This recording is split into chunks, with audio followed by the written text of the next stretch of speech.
John केट्स जितना famous अपने odd के लिए हुआ है, इतना खैर वो अपनी पोयम के लिए नहीं हुआ।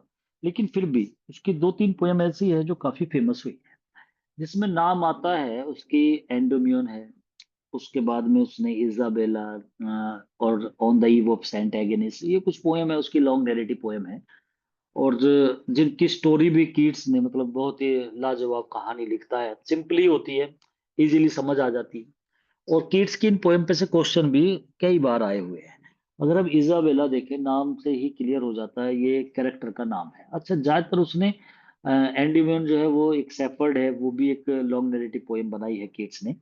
और उसके साथ साथ उसने जो लॉन्ग नैरेटिव पोएम में द ईव ऑफ सेंट एगेनिस है, उसमें सेंट एगेनिस हालांकि कैरेक्टर नहीं है, लेकिन उसके ऊपर वो लिखी गई है, मतलब एक पर्व है सेंट एगेनिस का, उसी पर। ऐसे ही उसने एक लेमिया उसकी पोयम है, तो वहां पर वो भी एक कैरेक्टर का नाम है। तो ज्यादातर कैरेक्टर के नाम पे ही मतलब अपनी पोयम का नाम ही डाल देता है।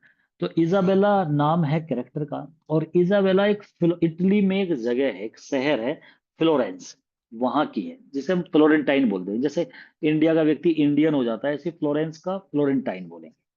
तो ये इजाबेला कैरेक्टर है इटली का। तो इटली में कैरेक्टर इजाबेला का है, और इसका लव देखने को मिला है लोरेंजो से। तो लोरेंजो एक कैरेक्टर इसमें है। जब मैं इसके क्वेश्चन कराऊंगा तो नाम भी क्लियर हो जाएंगे, ज्यादा नाम नहीं है। बस यहाँ पर तो आपको इतना देखना है, एक इजाबेला है, लोरेंजो है, वो लव करती है लोरेंजो से, और उसके इजाबेला के दो भाई हैं। तो ये टू ब्रदर्स ऑफ इजाबेला। जब हम इस पोयम को पढ़ते हैं तो हमें याद आ जाती है एक वर्क है जॉन वेबस्टर का, एक ट्रेजेडी है, रिवेंज ट्रेजेडी। और नाम था उसका the duchess of Malfi, Malfi की डचेज। अब वो आप बच्चों ने पढ़ी नहीं हो क्या पता, लेकिन वो पोस्ट ग्रेजुएशन में लगा रहता है ड्रामा, बड़ा बेहतरीन ड्रामा है। बोसोला का करेक्टर है उसके अंदर, एंटोनी। और डचेज, ये माल्फी की डचेज थी, उसके दो भाई थे, कार्डिनल और फर्डिनेंड, जो अपनी सिस्टर को हमेशा ये कहते थे कि कभी भी हमारे पीछे तुम किसी से लव मत कर लेना, मतलब शादी ऐसे मत करना। और वो चाहते भी नहीं थे उसकी शादी हो, लेकिन वो अपने भाइयों के पीछे शादी कर लेती थी, और एंटोनियो से, और वो भी उससे करती थी जो उसके यहाँ नौकरी करता था। फिर उसके भाई ने किस तरीके से, मतलब उस एंटोनियो को मारने के पीछे, और अपनी बहन को, तो पहले तो अपनी बहन को ही मार दिया था गला घोट करके उसके भाई ने, जो बहुत लव करते थे अपनी सिस्टर। तो मतलब कुछ ऐसी कहानी बनी थी, तो उसी की हल्की सी थीम दिखाई देती है। हालांकि यहाँ ऐसा मिलेगा नहीं कि कीट्स ने उसे देख करके लिखी है, मैं अपनी तरफ से बता रहा हूँ इसे, जिन बच्चों ने पढ़ी होगी। खैर, यहाँ ये इजाबेला है, और इसका लवर है लोरेंजो। ये उससे बहुत लव करती है। वो इसके घर में एम्प्लॉय है, नौकरी करता है। अभी उससे लव करती है, तो भाई ये तो बर्दाश्त होगा नहीं, क्योंकि ये अच्छे घर से है, और पैसे वाले हैं। और इसके दोनों जो भाई है, दो इसके भाई दिखाए हैं इसके इजाबेला के, वे लोरेंजो को मार देते हैं जब उन्हें पता लगता है। तो यही कहानी मतलब इसी बेस पे बनती है। और इसमें जब ये लोरेंजो का इन्हें पता लग जाता है भाइयों को कि हमारी जो सिस्टर है वो इस लोरेंजो से लव करती है, और ये तो हमारा नौकर है। तो जैसे आप कितनी मूवीज में भी ऐसा देखते होंगे कि भाई इस तरह से पता लग जाता है, तो जो लड़की का बाप है, ज्यादातर भाई को तो कम दिखाते हैं, तो बाप है वो फिर उसके लवर को उसे बिना बताए सोचता है कि इसे मरवा दो तो बात ही खत्म हो जाएगी। और वो, लेकिन वहां हीरो होता है, वो मरता नहीं है, वो लड़ाई करता है, गुंडों को पीट देता है, तो कहानी दूसरी तरीके से बन जाती है। यहाँ ये लोरेंजो को मारने के लिए उसे बुलाते हैं अलग। और भाई जब वो आ ही जाएगा, ये तो नौकरी कर रहा है, तो उसे क्या पता कि ये दोनों क्या सोच रहे हैं। और वो लोरेंजो को अलग फॉरेस्ट, एक जंगल में ले जा करके वहां उसे मार देते हैं, और मार के उसे वहीं दफना देते हैं, और फिर ये घर आ जाते हैं। अब जो ये इजाबेला, ये तो पूछेगी नहीं ज्यादा इनसे, लेकिन जब कई दिन बीत जाते हैं तो इजाबेला पूछती है कि आजकल वो लोरेंजो नहीं आ रहा है मतलब जॉब पर। तो तब ये दोनों भाई कहते हैं हाँ वो कहीं विदेश चला गया है, ऐसा ये बोल देते। अब भाई, अब उस समय, जिस समय की कहानियां थी ना, जब मोबाइल वगैरह ये सब चीजें तो है नहीं, जो पता लग जाए बंद क्यों है मोबाइल, तो थोड़ा भाई अगर कोई चला गया तो अब कैसे हो, तो वो तरीका ही नहीं है। तो हो सकता है भाई वो चला गया हो, तो ये ऐसी परेशान रहती है। और बल्कि इसके दिमाग में ऐसा तो कुछ आता ही नहीं है कि उसे मार दिया गया होगा।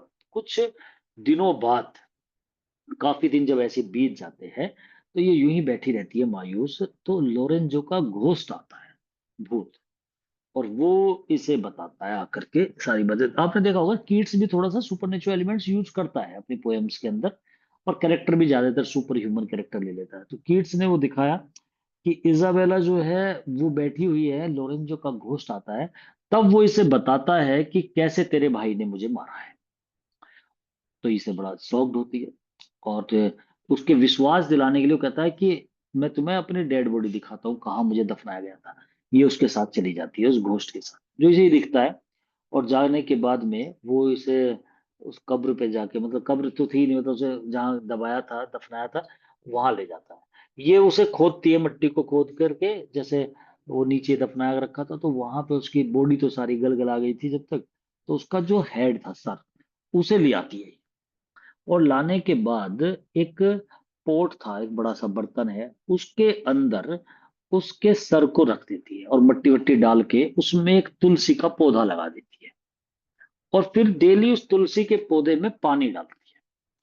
और ऐसे ही होता रहता है, अपने भाई की तरफ कुछ उनसे कहती कुछ नहीं है, बस मन में रखती है कि बताओ उसने इन्होंने कितना बुरा करा, और उसमें पानी डालती रहती है। पानी बार बार उस तुलसी के पौधे के बराबर में बैठी रहेगी, वो बड़ा होता रहता है, उसे ही देखती रहती है। उससे मतलब ऐसा लगता है, दोनों भाई सोचते हैं भाई ये इस पौधे के इर्द गिर्द बहुत देखी जाती है, मतलब उन्हें पता नहीं क्या सक्सा होने लग जाता है हर समय इसी के पास। तो वे उस पोट को चुरा के ले जाते हैं, और जब देखते हैं तो उसमें उसका सर दिखाई देता है, लोरेंजो का, उन्हें। तो वो समझ जाते हैं उस चीज को। तो यहाँ पर मतलब दिखाया कि मतलब उसे वो अलग ले गए, और फिर बाद में इजाबेला भी गम में, मतलब ये भी मर जाती है। इस तरीके से कहानी खत्म।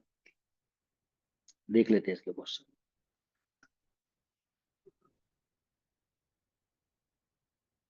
इजाबेला एक लॉन्ग नैरेटिव पोयम है, किड्स की 1818 में लिखी गई थी। The other title of this poem is the pot of BECIL. ये क्वेश्चन बहुत बहुत इंपॉर्टेंट है, बहुत बार पूछा गया है। द पोर्ट ऑफ बेसिल, इसका टाइटल पूछ लेते हैं इजाबेला का।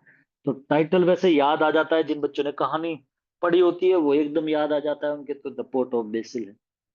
This poem is based on Boccaccio की डेकामेरन पे। ये भी क्वेश्चन याद करना है। बोकासियो जो है ये एक राइटर का नाम है, पोइट का नाम है, उसने एक डेकामेरियन वर्क लिखा है अपना, उसी पे बेस्ड है ये कहानी।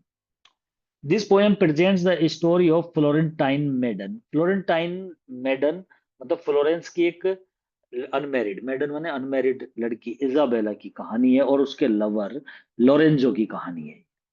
लोरेंजो एक एम्प्लॉय है इजाबेला की किंगडम में, मतलब उसके राज्य में। टू विक्ड ब्रदर्स, दो दुष्ट भाई है इजाबेला के, उनके नाम नहीं क्लियर करे, उन्होंने लोरेंजो को मार दिया है। और क्योंकि वे नहीं चाहते कि उनकी सिस्टर शादी कर ले अपने नौकर से ही, मतलब, और वे उसे बरी दफना भी देते हैं, मार करके एक जंगल में जाकर के दफना देते हैं। इजाबेला को इन्फॉर्म किया जाता है पूरी इंसिडेंट के बारे में। कौन बताता है? जो लोरेंजो का घोस्ट, कई दिन बाद आकर के वो इस बात को बताता है। She goes to the forest, वो फॉरेस्ट जाती है, takes out the head of Lorenzo from the soil, और वो उस मिट्टी से खोद करके लोरेंजो का हेड जो है, सर निकाल लाती है, और उसे, उस हेड को एक पोट में, बेसिल का पोट था उसमें रख देती है, और रोजाना उसमें पानी देती है, उस प्लांट में डेली, और वहीं बैठी रहती है और देखती रहती है। इसी चीज को उनके भाई जो थे इसके, वो, उनका माइंड यहाँ पर डिस्टर्ब हो जाता है। उसके जो भाई थे ना, वे कंफ्यूज हो जाते हैं ये जान करके कि भाई वो इतनी समर्पित क्यों है स्पोर्ट के प्रति, वो ज्यादा डिवोटेड हो रही है। वे देखते हैं कि पोर्ट जो है ना, वे उस पोर्ट को देखते हैं, और फिर उसमें उन्हें पता लगता है, जब उसे लेकर के भाग जाते हैं एक तरीके से, और उसमें उसे लोरेंजो का हेड दिखाई देता है, और वे उस पोर्ट को चुरा लेते हैं दोनों भाई जो है। और उसके लोरेंजो के हेड को देख करके, और वे दोनों के दोनों वहां से, जब उसे चुरा के चलते हैं ना, उसे छोड़ करके भाग जाते हैं। बाद में इजाबेला मतलब उसके गम में, लोरेंजो के गम में मर जाती है। मतलब ये पोयम जो है इस तरीके से एंड होती है। तो ये कहानी तो मतलब इस पे से क्वेश्चन इंपोर्टेंट है, मतलब आ जाता है इस पे क्वेश्चन। मेन क्वेश्चंस मैंने इसमें करा दिए, ज्यादा इतने डीप क्वेश्चंस की आवश्यकता नहीं है।